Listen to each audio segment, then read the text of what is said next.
Welcome. You're on the Fringe Show. I'm your host, Tatiana Zalan, and I go live every Friday at 2 p.m. Dubai time.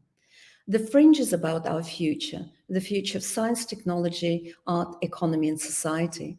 I help you to navigate the rapidly changing world and uncertain future so that you too can take advantage of the opportunities and make better decisions.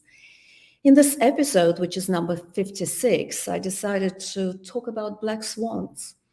Futurists and organizations practicing deep foresight often incorporate black swans in their future scenarios. Probably you know that it's a term coined by Nassim Taleb, who says that his profession is probability. The most interesting fact about these black swans is that so far there has been very little scientific and empirical basis for these events.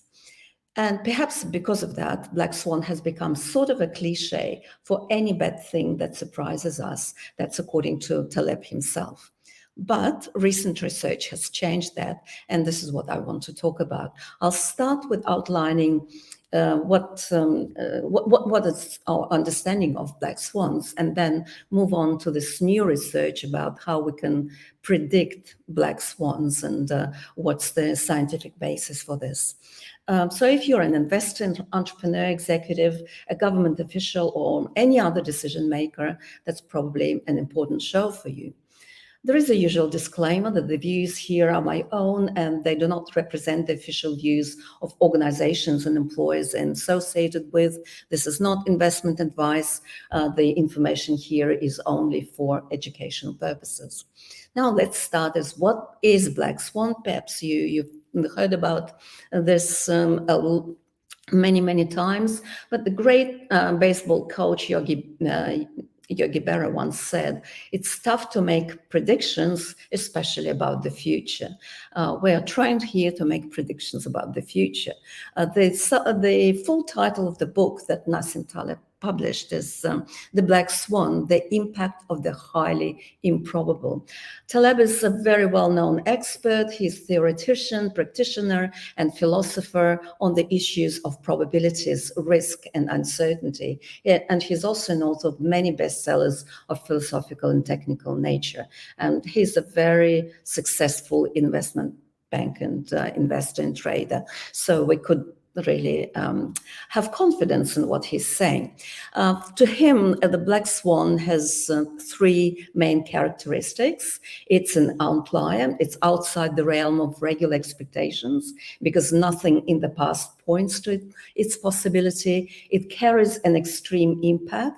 And the third quality is, in spite of its outlier status, human nature makes us come up with an explanation for its occurrence after the fact, making it explainable and predictable. So we try to rationalize after the fact. To summarize, its rarity, extreme impact, and retrospective but not prospective predictability.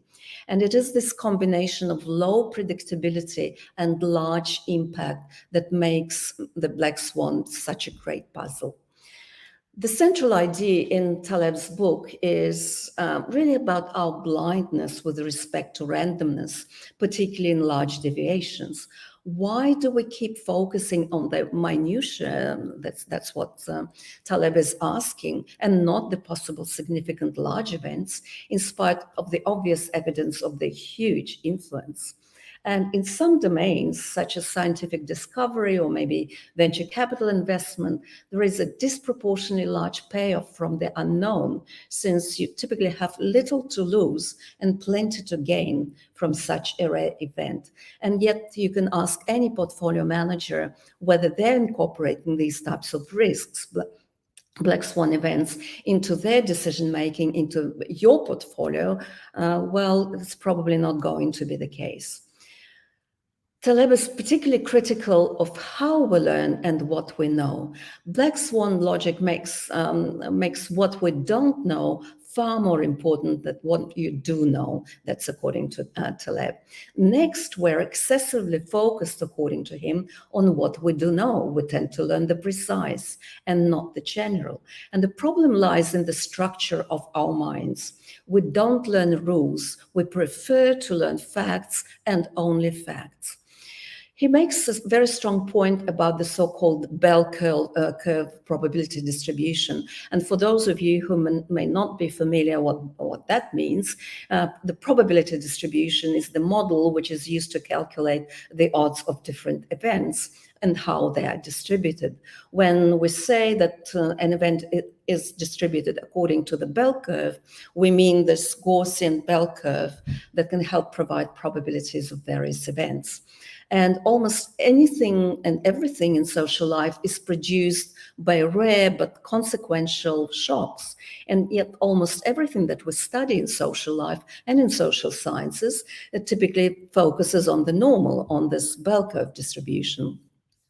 And that's not very useful. Why? Because the bell curve cannot handle large deviations, and it makes us confident, nevertheless, that we have tamed uncertainty.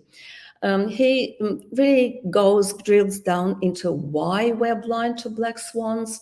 That's because the human mind suffers from a number of ailments, or you can call them cognitive biases. Taleb calls that the triplet of opacity, and they include the illusion of understanding, or how everything or everyone thinks he knows that what's going on in the world. And what actually goes on is far more complicated or random than we realize. Then there is a retrospective distortion of how we can assess matters only after the fact, as if they were really very obvious to us. And then there is this overvaluation of factual information, particularly when we create categories. And categories, instead of complex laws and categories, simplify reality. You don't need to go very far. Look at newspapers, TV, politics, and it's getting worse and worse as the same information gets repeated many times and reinforces some facts while continuing to ignore black swan possibilities. This approach is actually producing some black swans because they're hiding them from you or from our discussions, so that there is no probability associated with them and they are simply ignored. The two interesting questions are, well, why do black swans come? We partially kind of answered this question, and where do they come from? But let's have a look at that in a bit more detail. Why do black swans come? Well, because we're ignorant, and arrogant about what we know that we know. We certainly know a lot, but we have a built-in tendency to think that we know a little bit more than we actually do. In other words, you can think about it as the stock of our knowledge, what we know because of progress, because of the amount of information around us is growing very fast. But our overconfidence in that knowledge is even faster. And he calls this particular phenomenon or cognitive bias epistemic arrogance, literally our hubris concerning the limits of our knowledge. And this epistemic arrogance, according to Taleb, produces a double effect. First, we overestimate what we know, and second, we underestimate uncertainty by compressing the range of possible uncertain states or by reducing the space of the unknown. Let's just give us a little example here, a very trivial example from common life. Almost all people who want to get married know that the statistic between is 1/3 to about 1/2. All of these marriages fail, and sometimes the parties involved did not forecast that when they were trying to tie the knot. And of course, they would be thinking, well, it's not us because we get along so well, we will never do that, and so on and so forth. So it's clearly underestimating the uncertainty. And the second question is, where do black swans come from? And they're coming from a process which Taleb calls emergence. It's better explained in his other work, which is Skin in the Game. Emergence is like a qualitative leap in the complexity of a system.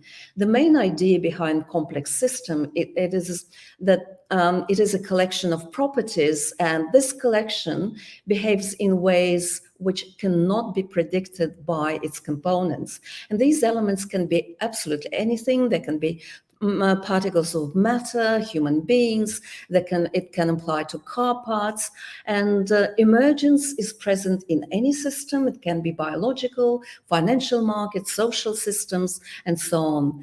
And the interactions between between the elements, the components of these systems, matter a lot more than the nature of the units themselves. So parts and the whole differ because what matters are interactions between these parts. And these interactions may obey simple rules. Some of the rules, just an example, is the minority rule. It's sufficient for a minority, say 3 to 4% of the population with significant skin in the game, to reach a small level, and then the entire population will have to submit to their preferences. A new self-emergent property of the system is really unpredictable, or as we say, emergent. And black swans, it's exactly where black swans emerge from, this unpredictability. The most important idea, I believe, in Taleb's work is that, unfortunately, in emerging social, economic, and political systems, the law governing a transformative transition from one state to another are not yet known. We don't know the rules, we don't know the laws, there's no theory for that. And that's what we call epistemic uncertainty. And unless we figure these laws out, black swans will continue to visit us. Their emergence cannot be predicted, either by prediction agencies, futurists, or whoever on this planet. Let's go back to a couple of definitions from Nassim Taleb about black swans. He says it's an outlier, it's outside the realm of regular expectations, but it's interesting to ask the question, but what are these real regular expectations? What is the range of them, right? Also, these are the events that carry an extreme impact. But how extreme? Do we know? Is there a metric for these extreme events? And until recently, a lot of discussions around black swans has been kind of philosophical or theoretical in nature. There was no empirical scientific basis, including in Taleb's work. It's a very well maybe thought about theoretically, but not so much empirical basis. That changed. There is a recent article that I'm referring to, and it's called Quantifying the Unexpected, a Scientific Approach to Black Swans, which was released by a group of Italian researchers, and it's published in Physical Review Research just recently in 2022. It's in the public domain, and I will leave a link to this article for you to browse if you're interested in it. They're starting by saying that many natural and socioeconomic systems are characterized by power law distributions that make the occurrence of extreme events not negligible. And such events are typically referred to as black swans, but quantifiable or quantitative definition of a black swan is still lacking. Policymakers and business people are improperly using this terminology according to them. For instance, during the last months, many governments, many financial institutions and journals and magazines identified the COVID-19 pandemic as a black swan. But the possibility of the spread of this newborn virus had already been pointed out by many different studies, including by Taleb himself. Most of the discussion, as we mentioned, is still very much qualitative, philosophical, or psychological, but it's not firmly empirically based. A central property of black swans is that they cannot be predicted from data about the system under consideration. You also need to consider how the system is embedded into the larger environment, how it is coupled with this environment. And this includes whether there are jumps in the upper cutoff of the power law distribution. I understand that that's getting a little bit technical, but bear with me. I think that's the implications that are more important than the technicalities and standard techniques. The research framework that they've adopted is the Zipf's Mandelbrot's law, and according to them, many extreme phenomena such as earthquakes, wars, disasters, and pandemics have complex inherent structures and are power law distributed. So it's not about this bell curve distribution, a standard statistical technique, just like Taleb himself says. This cannot be applied. We need to apply power law distributions. The Zipf's law itself is very well familiar to entrepreneurs and venture capitalists. That's how we value networks, or it's a scaling law found in many natural and socioeconomic systems. What they've done, what the empirical data and the empirical basis for their work are 14 different systems. I'll give you just some examples of that, like wars before World War I, also wars before World War II. Terrorist attacks, airplane disasters, Dow Jones returns before 1987, as well as Dow Jones daily returns and so on. So Italian earthquakes were also there. So quite a few systems, 14 overall. And then within each system, they investigated a number of elements. For example, in pandemics, 35 elements, in airplane disasters, 859, and so on. So that differ depending on the system, of course. And all of these systems were power law distributed. There is a statistical procedure that helps you to identify what is a bell curve and what is not. I think what's more important is kind of the summary of the findings. Again, they can sound a little bit technical, but again, bear with me. So the Marzo and his colleagues have delineated very strict mathematical boundaries of the ingredients that are necessary for the black swan to emerge. And that's their probably best and the foremost contribution. So there are three properties of black swans. It's an inherent truncated power law distribution. That's what statisticians would have called it. There is also a very high level of sampling. The level of sampling plays a crucial role in order to understand if an event is an outlier and not compatible with the upper cutoff of the distribution. We need an estimate of such cutoff. I'll give you a couple of examples. In the case of Italian earthquakes, the distribution is highly sampled. And so an earthquake releasing just 1.23 times the energy of the largest earthquake ever recorded would be a black swan. If we look at the distribution of Dow Jones index daily returns, for example, they are undersampled. And so any fluctuation, no matter how large, could not be a black swan. At best, it will be probably a gray swan. Their second finding was second characteristic or property of black swans was there is a jump dynamics of the upper cutoff. They give an example of Turkish Airline flight 981 disaster. It was a clear-cut example where such a dynamics is particularly evident, and the jump of the upper cutoff has been provoked by a very well-defined technological advance, the introduction of large body aircrafts. One of their findings, significant finding, is that they're actually quantified the measure of the surprise associated with large events, what they called the blackness. And this blackness helps us to classify all these so-called black swan events actually into three distinct categories: white swans, gray swans, and black swans. So not all of them are black swan events. And according to this classification, the First World War and 9/11 were indeed black swans, but the Second World War and the Black Monday of 1987 were not. They were gray swans.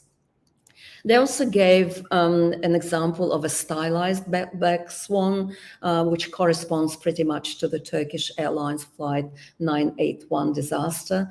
346 people died in that circumstance, subverting the estimate of the upper cutoff, which at the time was approximately 200.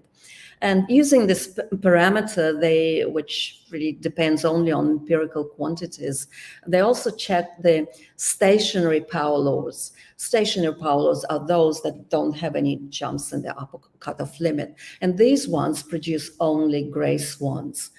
They also determined how large various effects could be considered as black swans by estimating these upper cutoffs of the inherent power law distribution.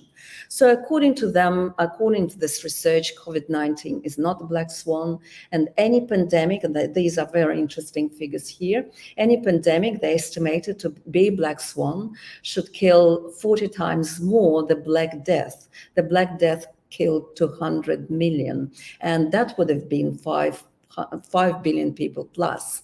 And only a few pandemics have been recorded in human history, and so the inherent distribution is not so much sampled. If you look at Dow Jones index daily returns, they're completely undersampled, and in these systems, any event, no matter how large, can only be a gray swan.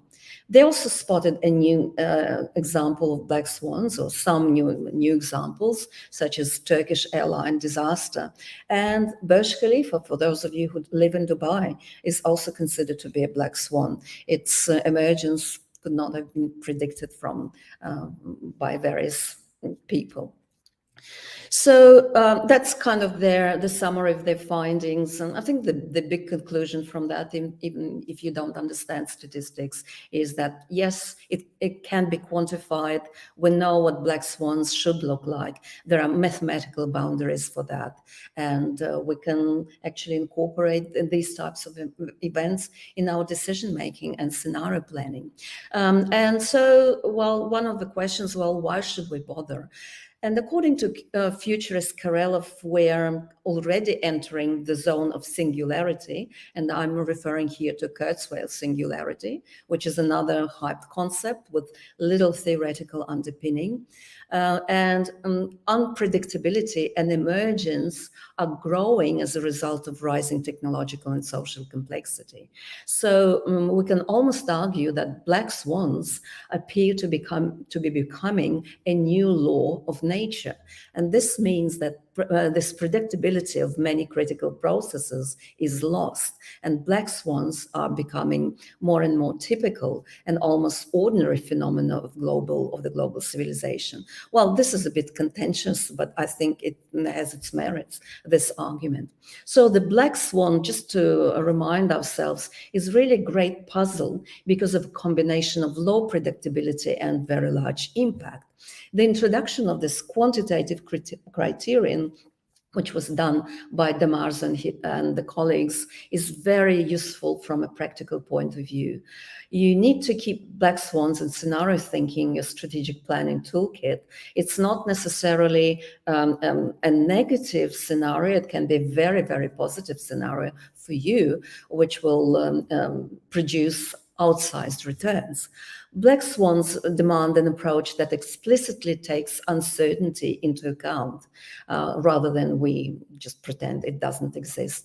We need to give up this search for accurate and detailed prediction of the future, because it's not possible, it's not useful, and is really very misleading. And scenario planning are a very good way of thinking about our future incorporating black swans.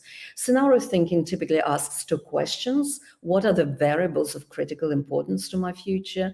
And if these change as a result of some event, for whatever reason, what are you going to do about it? So scenario thinking assumes a variety of future states, and they can be either positive or negative.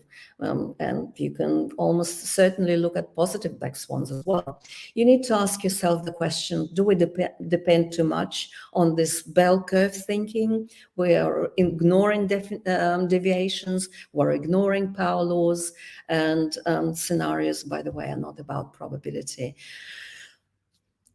And the last takeaway is for us humans, everyone on this planet, look for personal biases like illusion of understanding or epistemic arrogance, literally our hubris concerning the limits of our knowledge.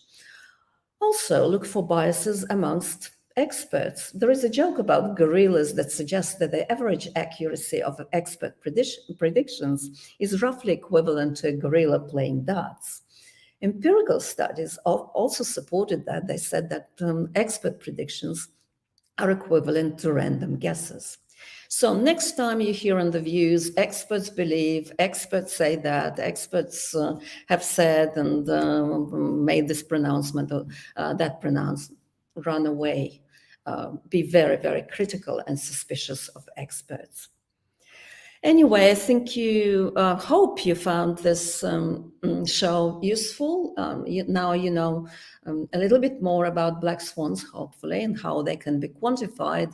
And I certainly refer you to this interesting, very short article, but quite very well executed. So quantifying the unexpected, the scientific approach to black swans. And I will see you next Friday, 2 p.m. Dubai time. Thank you so much for joining me. And bye-bye for now.